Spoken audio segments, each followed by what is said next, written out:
इंसान की समस्याएं कभी खत्म होने का नाम ही नहीं लेती।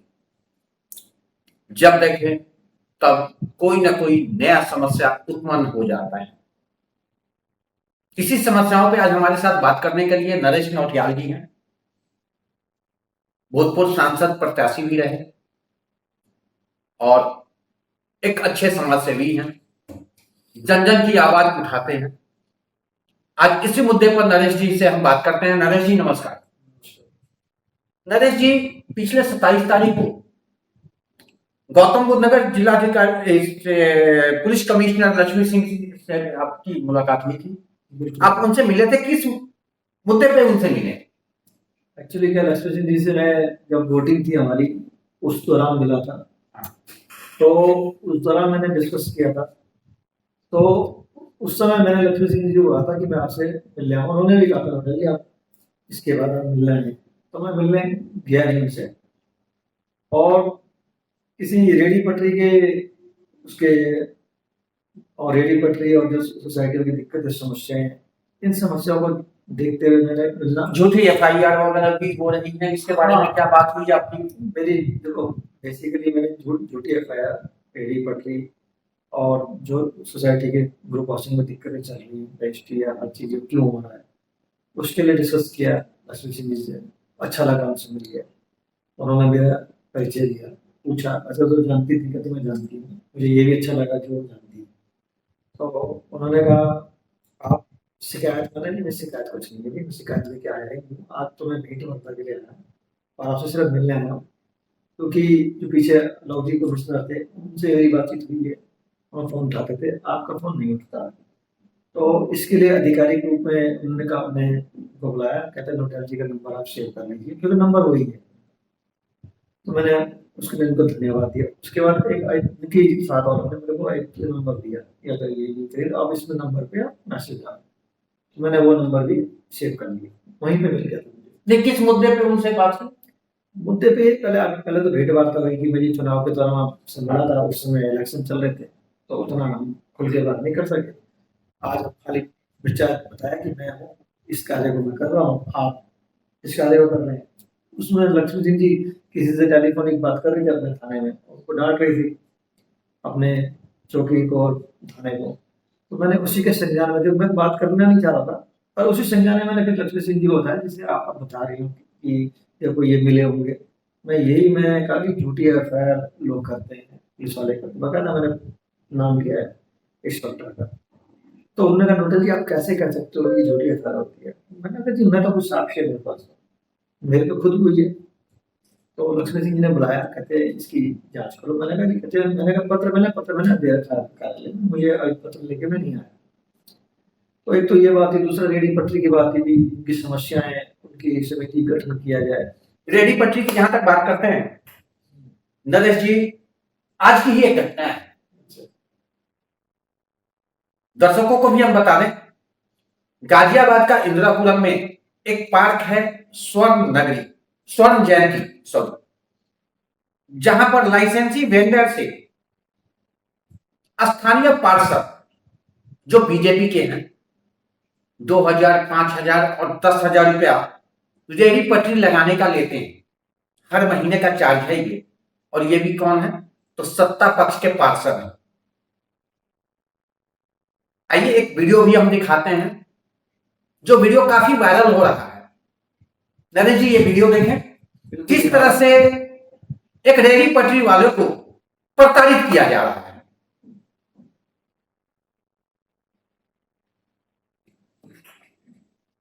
क्या बात हुई थी? बोलो आगे भाई, आगे बोलो ना यहाँ पे यार। दुकान हटाने की बात करी गई है बस।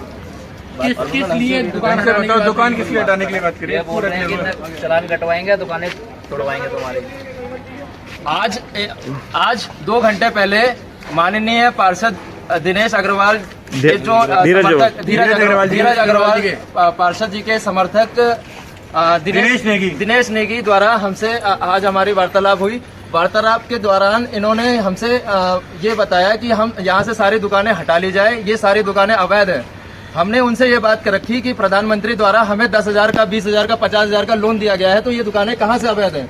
तो वे हमें धमकी देते हैं कि कल से तुम्हारी मैं दुकानें सारी हटवा दूंगा और यहाँ पे चालान कटवाऊंगा। अगर चालान कटाने पर भी तुमने अगर दुकानें यहाँ से नहीं हटवाई तो इस पे बुलडोजर भी चढ़वाऊंगा।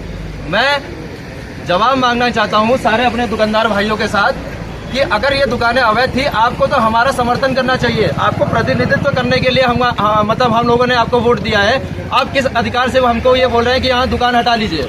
उसके अलावा हमारे पास लीगल ऑथराइज डॉक्यूमेंट है जो नगर निगम से हमको प्रोवाइड किए गए हैं, जिसके बेस पे हम लोग वहाँ पे दुकानें लगा रहे हैं। ग्रीन बेल्ट येलो लाइन के अंदर हमारी रेडियां लगती हैं। पिछले 1 महीने से वो रेडियां बंद करी गई हैं और अवैध वसूली की वजह से, सिर्फ अवैध वसूली की वजह से हमें वहाँ रेडी नहीं लगाने दी गई है। और अब दिनेश अग्रवाल, जो उनका धीरज अग्रवाल जी का जो चेला है, जो भी है वो पर्सन दिनेश नेगी, वो आके बोलता है रेडी हटाओ नहीं तो हम तुम्हारे ऊपर बुलडोजर चलाएंगे, तुम्हारे रेडियां तोड़ेंगे, ऐसे ऐसे हमारे साथ करेंगे, चालान कटवाएंगे। मैं माननीय पार्षद जी से मैं ये पूछना चाहता था, ये मार्केट जो है पिछले 5 साल 10 साल 15 साल से चल रही है, जब तक इनको पैसा मिलता रहा तब तक ये क्यों चुप रहे? आज इनको हमने अगर पैसा देने के लिए मना कर दिया है, आज इनको सारी ये मार्केट इलीगल दिख रही है। मैं ये जानना चाहता हूँ इनसे क्यों? हमने इनके खिलाफ कंप्लेंट करी डीएम के खिलाफ, तब से ये हमारे विरोध में हो गए। जब हमने इनको पैसा दिया टाइम पर, तब तक ये कुछ नहीं बोले। जब हमने पैसा देने के लिए इनको मना कर दिया, तब इनकी आवाज उठी। तो मैं ये जानना चाहता हूँ ये ऐसा क्यों कर रहे हैं हमारे साथ? हमारे भी बीवी बच्चे हैं, हम भी रोटी खाते हैं। सिर्फ ये अपनी बुलडोजर चढ़ा के वहाँ पे मोहल्ले बनवा के वहाँ पे दुकान से किराया लेके सिर्फ ये अपने ही परिवार देखेंगे। हमने क्या इनको वोट नहीं दिया है? पिछले 2 महीने से यहाँ पे जितने भी दुकानदार है रेडी पटरी के, स्वर्ण जयंती के, उनकी फैमिली के लोग इतना परेशान है क्योंकि वो रेडी पटरी से अपना घर का गुजारा करते हैं, बच्चों की फीस देते हैं। कई लोग ऐसे हैं जिनके घर में मेडिकल इश्यू है, उनके पास पैसा नहीं है, वो इलाज नहीं करा पा रहे, बच्चे को स्कूल छूट चुके हैं, घर में खाने के लिए राशन नहीं है। हमें मेयर और धीरज अग्रवाल जी आश्वासन देते कि वेंडिंग जोन बनाएंगे। कहाँ है वो वेंडिंग जोन? कहाँ है वो वेंडिंग जोन? फिलहाल तो हमको अनऑथराइज बता के हमारे लीगल परमिशन होने के बाद हमारी रेडी पटरियां तोड़ी जाएंगी। अगर रेडी पटरी तोड़नी है तो हमारी छाती के ऊपर बुलडोजर चला के तोड़ने नहीं देंगे हम। मजाक बना रखा है क्या रेडी पटरी वालों को? 26,000 26% की वोटिंग है, दूसरा मंत्री खड़ा कर देंगे। नरेश जी, आपने वीडियो देखा? बिल्कुल देखा। किस तरह से एक पार्षद धमका रहे हैं ये अपनी आवृत्ति, एक रेहड़ी पटरी जिसकी क्षमता कहे तो कुछ नहीं है, 2 वक्त की रोटी वो अपने दुकानदारी से चलाता है, सड़क किनारे लगाता है, वो भी लाइसेंसी है। रेहड़ी पटरी वालों से स्थानीय पार्षद रिश्वत मांग रहे हैं, लेकिन हर कोई कहेगा ये गलत है। लेकिन हमारी ये वीडियो बताएगी क्या यह गलत है या सही है। आइए इस वीडियो को भी हम दिखाते हैं आपको। हमारे संवाददाता ने बड़ी मुश्किल से इस वीडियो को भी लिया है। आइए देखें आप भी कि किस तरह से एक पार्षद धमकी दे रहे हैं, कैसे पैसे की उगाही हो रही है, जिसमें वो क्लियर दिखा रहा है। कितना हुआ नहीं हुआ वो भी आप देखेंगे, वो खुद बताएगा पीड़ित। आइए देखें ये वीडियो। बताइए चलान वो कटेंगे, पूरे दिल्ली में चलान कट रहे हैं। मैं अकेला थोड़ी कर रहा हूँ, दिल्ली में चल रहा है पूरा एमसीटी। तो भैया गाजियाबाद है, दिल्ली नहीं है। हाँ, दिल्ली में Ghaziabad. We are authorise to run the vendor zone area in our cart. आप मुझे बताइए, हमारे पास लीगल अथॉरिटी है नगर निगम से। चलेगा, कल सुबह पता चल जाएगा। आप इस तरीके से आप बोल रहे हैं कल सुबह पता चलेगा, आप क्या करेंगे? हम लोगों को मारेंगे? लो भैया पानी मिला लो ना फिर से। ठीक है, यहाँ से उठेंगे नहीं भाई, तो मीडिया बुला लेंगे, कल पता लगेगा तुम्हारे को। बोल दियो क्या भाई, क्या मीडिया हो रही है? अब बोलो ना, आप क्या धमकी दे रहे हो क्या? हेलो, आप ये बताइए सर, आप धमकी दे रहे हैं? आप ये धमकी क्यों दे रहे हैं हमें कि आप हमें हटा देंगे, चालान कटवा देंगे? किस बेस पे चालान कटवाएंगे? बिल्कुल हटेंगे। आपने मेरे से, जब तक आपने मेरे से पूछ के लगाया क्या? तो आप एक चीज बताइए, तो बाबूजी पैसा क्यों लेते थे? पैसे क्यों लेते थे मेरे से? 3,000 रुपए लेने आते थे। आपका दिनेश नेगी आता है पैसे लेने के लिए? मेरे पास वीडियो भी है पैसे मांगते हुए। क्या बात कर रहे हैं आप? खुद का दिनेश आप क्या बात कर रहे हैं आप क्यों करना? भाई साहब? आप क्या बात कर रहे हैं? आप ये आप मुझे ये बताइए कि आप किस बेस पे बोल रहे हैं चालान कटेगा? चलान कटेगा, आप इलीगल घटो, मार्किंग जब इनलीगल। अच्छा एक चीज बताइए, मार्किंग कौन सी मार्किंग? अच्छा, जब तक आपको पैसा दे रहे थे तब तक सब सही था। आप ये बताइए, ग्रीन बेल्ट के अंदर हमारी रेडियां लग रही हैं, नगर निगम से ऑथराइज परमिशन है हमारे पास। आप क्यों बोल रहे हैं कि आप रेडी हटवाएंगे, चालान कटवाएंगे? हाँ बिल्कुल कटेगा। भाई क्यों कटे? भाई रीजन साहब, बताइए आप किस बेस पे दे दो, लिखित में आप मुझे रिटर्न में लिख के दो कि आप चालान कटवाओगे और इस बेस पे कटवाओगे, हमें पता भी तो चले। भाई साहब आपका काम तो प्रतिनिधित्व करना था हमारी जनता को। नाले पे खड़े हुआ, नाले पे आप नहीं लगा सकते। हाँ क्या क्या बोल रहे हैं आप? वहाँ से आप बिना परमिशन के नहीं लगा सकते। परमिशन है हमारे पास नगर निगम से, नगर निगम से परमिशन है तभी लगा रहे हैं हम। आपने हमारे एक बार भी कार्ड मंगाए? दिखा दीजिए, लगवा देगा आपकी। बिल्कुल आप आइए, हम आपको दिखाते हैं, आप आके देखिए ना। आप आइए तो हम तो आपके आए सामने आपके लेके पास आए में। हैं। कल हमारे अधिकारी, कल पूरी टीम आएगी एनक्रोचमेंट की, वो देख के जाएगी। आप एनफोर्समेंट की टीम लगाइए ना, हम तो मना ही नहीं कर रहे, बुलाओ ना आप। वो देख के जाएगी। आप अरे आप बुलाइए, हम मना थोड़ा ना कर रहे हैं। आप आओ ना, हमें तो आपसे बात करनी है पहले। आप हमारे आपसे कोई बात नहीं करनी है, आपसे कोई बात तो बाबूजी जब वोट लेने के लिए बारी आई थी तब आपको हमसे बात करनी है। जब वोट वोट क्यों लेने आए थे फिर? बात करने की बात आई तो आपको हमसे बात नहीं तब तो करनी आप हमारे घर के नीचे भी आ गए थे। है। जब आपको पैसे चाहिए थे, नहीं, जिससे मिल रहा है उससे मिलिए। नहीं जब आपको पैसे चाहिए थे, आपके अपने अपने बंदे दिनेश नेगी को बेच के पैसे मंगवाए।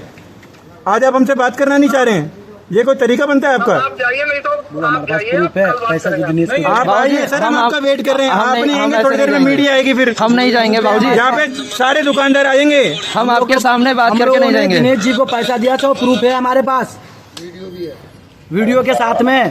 हेलो ये कोई और है, ये किनका फोन निकल जाएगा सीधा जान से, कभी काट ही दिया फोन। नहीं कर रहे हैं, दोबारा कर रहे हैं। जब पैसा दे रहे थे बहुत अच्छा, पैसा देना बंद कर दिया, दुश्मन हो गए। हाँ फोन किसका है? इन्फॉर्मेशन की हाँ आज ही बुला लो ना। पटियाल जी, आपने अभी वीडियो देखा, पहले भी वीडियो देखा और बाद वाली भी वीडियो देखा। पहले वाले वीडियो में तो आपने क्लियर देखा कि किस तरह से वो पीड़ित अपनी आवाज उठा रहा, और एक नहीं है कई हैं। क्या कहेंगे उसके बारे में? जहां तक दूसरे वीडियो में भी आपने देखा कि किस तरह से एक पार्षद के द्वारा धमकी दी जा रही है। क्या गरीब होना गुनाहगार है? अब तो ऐसे ही लग रहा है। देखो, मैंने आपको कई बार बोला है, सरकार देश की होती है, किसी पार्टी की नहीं होती। पार्टी विशेष में ये जो हम पद जो दिखा देते हैं और उसकी जो गरिमा है उसको उनको समझना चाहिए। पार्षद की बहुत बड़ी गरिमा होती है। पार्षद का कार्य बल्कि उनकी हेल्प करना होता है। खुद रेडी वेडी वालों के लिए उनको कैसे उनको विस्तृत किया जाए, ये पार्षद का ही काम होता है कि व्यवस्थाएं सही है या रेडी पटरी वाले गलत व्यक्ति तो नहीं बन गए, गलत अवैध व्यक्ति तो नहीं है। ये पार्षद का काम था, उसे उनको सही से विस्तृत करना। अगर वो गलत है तो उनको हटाने का कार्य है पार्षद करना। हटाने का कार्य जब वो गलत है। अगर उन पे लाइसेंस है, जो मैंने देखा हो तो लाइसेंस बता रहे हैं, लाइसेंस होल्डर है, लाइसेंस होल्डर से तो वैसे भी नहीं बोल सकते। जो भाई गवर्नमेंट का अधिकारी पत्र लेके बैठा है उससे आप कैसे रोक सकते हो? ये तो मैं तो बोल रहा हूँ, सरकार देश की होती है, पार्टी की नहीं होती। आज बीजेपी का जो रूप है वापस समाजवादी पार्टी की तरफ होता जा रहा है। वही पदों का बांटना, वही तरीका, वही गुंडाई। अब धीरे धीरे अब देखो, योगी जी एक तरफ अच्छा कार्य कर रहे हैं, मोदी जी अच्छा कार्य कर रहे हैं, पर इन लोगों को क्या हो गया है? ये मतलब सोचना चाहिए। आप उन्हीं के नाम से वोट ले गए। मैं कह रहा हूँ, अगर इनको जिता के लाया जाए, मोदी जी का नाम हटा, योगी जी हटा दो, अगर इन्हें एक वोट मिल जाए तो चैलेंजर है, चाहे कितने भी अपने नहीं, वोट मिल जाए। जहां तक वोट की बात है, अभी आपने वीडियो में देखा है रेडी पटरी वाले क्या कर रहे हैं वो कि 30 से 35% हमारी वोट है, अगर हम अपनी वोट हटा दें तो ये सड़क पर आ जाएंगे। फिर उसके पेट पे लाभ क्यों? ऐसा कुछ नहीं है। कल यही रेडी पटरी वाले मोदी को वोट दे देंगे। वोट दिए जाते हैं योगी जी और मोदी जी के चेहरे पे, पार्षद के चेहरे पे कोई वोट नहीं दिया जा रहा। यही इनको अहंकार आ चुका है कि हम कुछ भी करें, हमें वोट मिलेगी, हम सत्ता में आएंगे। ये तो अब योगी जी और मोदी जी को सोचना होगा कि उनकी सोच, उनका विजन के बीच में ये कौन है। आपने कैसे कैसे लोगों को पार्षद बनाया, कैसे उनको मंत्री बनाया जा रहा है, ये आपको सोचना पड़ेगा। भविष्य में हम चाहते क्या है? देश को ऐसे पार्षद, ऐसे मंत्री दिए जाए जो अपना ही भविष्य बना रहे। मैं तो कहूँ ऐसा कोई बीजेपी कानून लाए कि जो मंत्री पार्षदों को ना बिजनेस करे, ना कोई जैसे योगी जी, मोदी जी, ना उनका बिजनेस है, ना कोई परिवार, ना कुछ। वो देश के लिए कार्य करें। पर जिस व्यक्ति का अपना पूरा बिजनेस हो, नौकरी भी कर रहा, सब कुछ कर रहा, इसका अपना सब साम्राज्य खड़ा हो, उसको अगर आप सत्ता में लाओगे तो बदमाश और इसमें कोई अंतर नहीं रह गया। ये समझो सब थोड़ा सा फर्क है। सपा के ही मैं जांच कराई जाए, सपा के से निकला हुआ पार्षद होगा, सपा में रहा होगा, सपा के राज्य में। तो कहने का मतलब है, इसीलिए मैं बार बार बोलता हूँ, किसी पार्टी विशेष का इसमें कोई रोल नहीं है। ये अहंकार होता है, जब आप पद में आ जाते हैं उस समय आपका अहंकार जाग जाता है, और अहंकार वर्ष इस तरह की स्थिति होती है। इनको आवश्यकता ही नहीं थी रेडी पटरी वाले के एक गरीब आदमी के मुंह लगने की। उल्टा मैं तो कह रहा हूँ, गरीबी से क्षमा ही मांग लो तो ज्यादा अच्छा है। बड़ा वही होता है जो नीचे झुक के चलता है, फल लगा हुआ फिर झुकता है। नहीं, क्या ये पार्षद पे कार्रवाई होगी? मैं तो नहीं मानता। बीजेपी के आज तक जितने मैंने अब तक न्यूज देखी है, बीजेपी ने किसी पे कार्रवाई की आज तक का रिकॉर्ड है, वो वॉशिंग मशीन इतनी जबरदस्त है इनके पास, सब साफ। बाद में बोलते हैं पार्षद भी निकले, कुछ भरोसा नहीं है। बीजेपी ये बोल देगा कि हमारा पार्षद नहीं है, तो ये तो ऐसा अच्छा, इसे चलिए, ये तो अभी की घटना है। पिछले 24 घंटे पहले की एक और घटना काफी वायरल हो रही है। आप भी उत्तराखंड से हैं, बिल्कुल उसके बाद योगी जी भी उत्तराखंड से हैं, बिल्कुल योगी जी की तरह। और जो खबर वायरल हो रही है वो भी उत्तराखंड की ही एक महिला है जो बीजेपी का जिला अध्यक्ष है। जो बीजेपी की जिला अध्यक्ष है वो एक मां है। क्या उसे मां कहा जाए, जो अपने आशिक के साथ मिलकर के 13 साल की नाबालिग लड़की को जुर्म में ढकेल रही है, उससे व्यापार करा रही है? क्या कहेंगे उसके बारे में? मैंने कल क्या है ये? मैं उस ट्वीट को ढूंढ रहा हूँ, मैंने कल ट्वीट किया है और बीजेपी से एक क्वेश्चन किया है मैंने बाकायदा। उत्तराखंड के बीजेपी के ग्रुप में ये इस तरह से देखो ये आया हुआ है, पोर्टल ने चलाया है ये मेरा, और इस जिला जज का मैंने क्वेश्चन किया है इनसे, खुद मैंने बीजेपी से क्वेश्चन किया है कि देखो, मैं गौतम बुद्ध नगर में भी देख रहा हूँ जिला अध्यक्ष, ये अध्यक्ष, वो अध्यक्ष, गाड़ी में स्टिकर, आगे झंडा लेके हॉर्न बजाते हुए जा रहे हैं। ये सब बांटना बंद कर दीजिए, या बांटते हैं तो अब मैं आपसे अपील करता हूँ बीजेपी के जो मेरे इस वीडियो को देख रहे हैं, आप बताइए उन्हें कब सदस्यता आपने दी और किस आधार पे आपने दी। नहीं, इतनी घिनौनी हरकत करने में क्या एक मां का शर्म नहीं आई? देखो, अब ये तो उसको सोचना चाहिए था, एक महिला होके और खुद एक माँ होके। एक माँ तो बल्कि प्रोटेक्शन करती है, इससे एक मैसेज बहुत ही नेगेटिव जाता है समाज में कि ये जो पद है जिला अध्यक्ष, ये जो पद दिए जा रहे हैं, इसका मतलब इसका कहीं ना कहीं मिसयूज हो रहा है। आप ये पद किसको दे रहे हो, किस लिए दे रहे हो, यानी उसको शोषण हो रहा है। इसका मतलब उसने अपने बच्ची के उससे इस पद लिए हैं, यानी इतने जगह पे उसने बच्ची को भेजा होगा, तब उस गरिमा पे वो खड़ी है। इसलिए मैंने बीजेपी भारत में भाजपा का जो संविधान है अनुच्छेद 5A के आधार पे पूछा है, भाई इसमें आपने इसकी सदस्यता कब उसको सदस्य बनाया, और उस सदस्यता का क्या रीजन था कि आपने सदस्य बनाया, और उसके बाद उसे पद दिया, उसका भी क्या रीजन था, किसने उसे आगे लाया था, जिसने उसको पद दिलाया। सबसे पहले तो कार्रवाई उस पर होनी चाहिए जिसने उसे पद दिया। मेरे हिसाब से तो उस पर कार्रवाई कम होनी चाहिए जिसने उसे लेटर दिया पहले पद का, सबसे पहले तो उसी को बाहर कर देना चाहिए। भाई तो ऐसे व्यक्तित्व को आगे लाता, इसका मतलब उसने शोषण किया होगा तभी उसको पद मिला। ये पदों का सिस्टम खत्म होना चाहिए। मेरा तो दरख्वास्त है बीजेपी से, बहुत बड़ा संगठन है, हम इसके आगे हम कुछ नहीं बोलेंगे। जो पद गरिमा के पद दिए जाए, जो वाक्य में उस पद की गरिमा समझता हो, चाहे वो महिला हो, चाहे वो पुरुष हो, चाहे वो बुजुर्ग हो, चाहे वो यंग हो, आप उस पद को देखो, वो व्यक्ति का बैकग्राउंड देखो, उसका पुलिस रिकॉर्ड देखो, वो क्या कर रहा है। अगर उसका एक भी पुलिस रिकॉर्ड में आपको लगता है ये बंदा ऐसी है, ये इस तरह के काम करता है, ठेकेदारी वाला काम करता है, बिल्कुल उसको पद नहीं देना चाहिए, बिल्कुल भी। अगर वो इस तरह का व्यक्ति को आप पद दोगे तो वो इसको इस तरह से मिसयूज करेगा। हो सकता है ये तो उस महिला ने अपनी बच्ची के साथ कराया, ऐसे कई पदों में साथ ऐसा होता हो। इसकी तो जांच बीजेपी ही कर सकती है, हम तो कुछ कह नहीं सकते। मैं तो आरडीए लगा रहा था तो रुक गया हूँ, क्योंकि आरडीए लगा के फायदा तो है नहीं कोई। जवाब तो सरकार, कोई सरकार है, वही पार्टी है, समझो। तो पार्टी में जवाब कुछ नहीं आता, इसलिए मैंने बिल्कुल नहीं लगाया। बस मेरा मन था। एक सवाल और भी हमारे जहन में गुजर रहा है कि जो औरत, जो माँ एक सगी बेटी के साथ इस तरह का घिनौना काम करने के लिए मजबूर कर रही है, करा रही है अपने आशिक के साथ मिलकर के। बिल्कुल आशिक का भी नाम आया हुआ है। बिल्कुल। तो कहीं ऐसा तो नहीं कि वो बहुत बड़ी गैंग का संचालन कर रही होगी?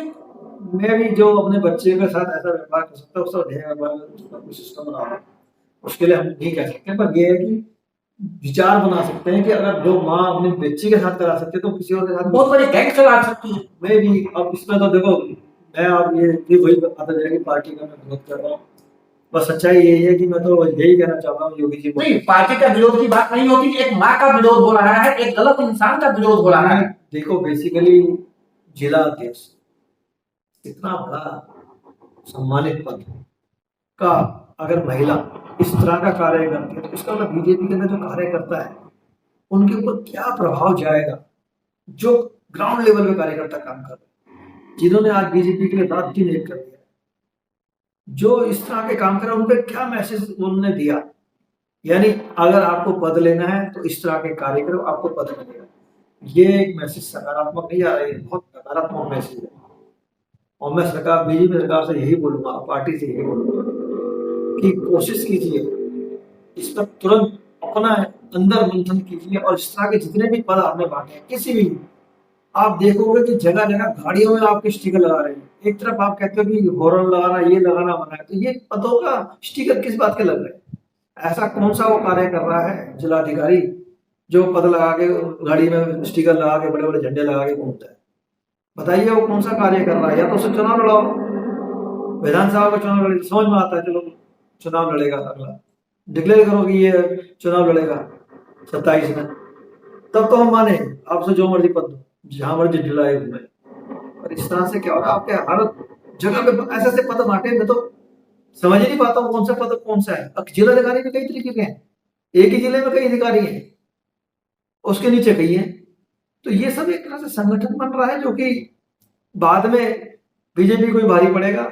बस ये मैं इतना ही कह सकता हूँ, गुंडों का राज साम्राज्य बन जाएगा और गुंडाई शुरू हो जाएगी। सपा में भी यही हुआ था, बाद में सपा का विरोध इसी बात से हुआ था। आज सपा सरकार का जाने का कारण सिर्फ यही था, गुंडाई थी, बाकी और कोई उसका रीजन नहीं था जिससे सरकार कंट्रोल नहीं कर पाई, अखिलेश जी कंट्रोल नहीं कर पाए।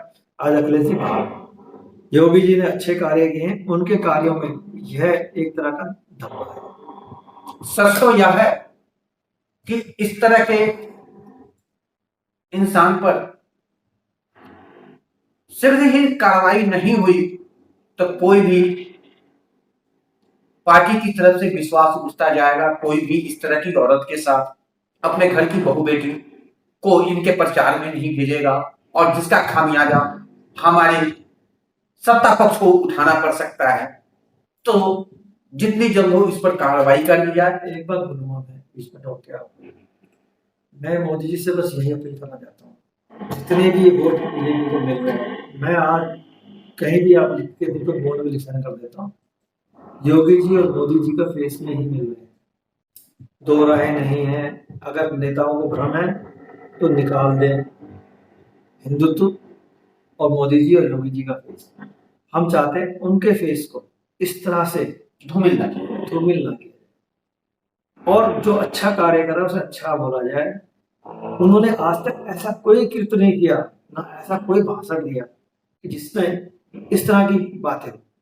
उत्तराखंड की लड़की के साथ पहले भी रेप हुआ था, वो बीजेपी का निकला, सजा हो गई, सुनने में उसे सजा हो गई। पर ये सब क्यों हो रहा है सब जानते हैं, सिर्फ निरंकुशता आ गई है। हमें योगी जी और मोदी जी के नाम से वोट मिल जाएंगे, यही एक सबसे बड़ा कारण बनता जा रहा है और यही पार्टी को कल दुखद परिणाम में लाएगा। आज भी समय है, इस अंकुशता को खत्म कीजिए। अब जो भी व्यक्ति को आप चुने सोच समझ के चुने, जिसके पास धन धान्य है। आप ही बोलते हो राजकुमार राहुल गांधी जी को पैसे वाला, ये आप भी तो वही काम कर रहे हो, उसी राह में जा रहे हो, वही गुंडों को आप आगे बढ़ा रहे हो। जिन पे पैसा है, जिनके बड़े बड़े हॉस्पिटल्स हैं, उनको आप चुन के ला रहे हो। क्यों ला रहे हो? आपके पास गरीब नहीं है, गरीब जनता में से आपके नहीं निकलते, आदिवासी लोग नहीं है आपके पास, उनको आगे लाए ना। कई होंगे जिनके माँ बाप नहीं है, अकेला है, उसको आगे लाए, जिसका परिवार नहीं है। अच्छा नेता है यहाँ पे भी, अब वो व्यक्ति कार्य करेगा, समाज के लिए कार्य करेगा, और जिस व्यक्ति का पेट भरा हुआ है और वो और पेट भर रहा है, उस व्यक्ति को मेरी तो बस दरख्वास्त है बीजेपी से दूरी बनवाएं, ताकि बीजेपी आगे जाके और सशक्त और मजबूत और देश के लिए अच्छा कार्य करे। देश की जनता को सिर्फ आपसे हवा, पानी, सड़क, यातायात यही चाहिए, स्कूल, एजुकेशन यही चाहिए, स्वास्थ्य चाहिए, इसके अलावा कुछ नहीं चाहिए। आप टैक्स लगाओ 40%, 50%, 60%, पर जब ये सुविधा भी उसे खरीदनी पड़ती है ना, तो वो टैक्स से भी पीस रहा है और सुविधाओं से भी पीस रहा है। बच्चों के बस्ते बड़े बड़े हो गए, उन बस्तों को खत्म करो, एनसीईआरटी की बुक चालू कराओ। यही मेरी अपील है। देश की जनता आपकी तरफ देख रही है, उम्मीद से देख रही है, उसकी तरफ आगे बढ़े। और ये अहंकार रूपी जो लोग हैं, इनको तुरंत निष्कासित कीजिए पार्टी से। जो भी हैं, जिनका पेट भरा, जिनका रिकॉर्ड खराब है, तुरंत निष्कासित कीजिए। बस यही। चलिए, धन्यवाद। शीघ्र मिलेंगे एक नई वीडियो के साथ, तब तक के लिए नमस्कार। अगर आपने हमारे चैनल को सब्सक्राइब नहीं किया तो शीघ्र ही हमारे चैनल को सब्सक्राइब करें, लाइक करें और एक प्यारा सा कमेंट लिखें कि हमारी इस तरह की जो अपील है, जन जन की आवाज आप तक पहुंचाने की जो अपील है, वो आपको कैसी लग रही है। तब तक के लिए नमस्कार।